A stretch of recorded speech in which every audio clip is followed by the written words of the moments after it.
సర్వలోకమునకు వెళ్ళి మీరు సర్వ సృష్టికి సువార్త ప్రకటించండి. ప్రభువు యేసుక్రీస్తు వారు చాలా చక్కగా మత్తయి సువార్త 26వ అధ్యాయంలో ఈ రీతిగా మనం చెప్తాడు.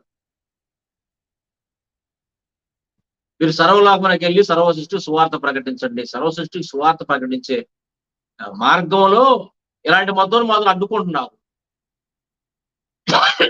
మేమేం చేస్తున్నాం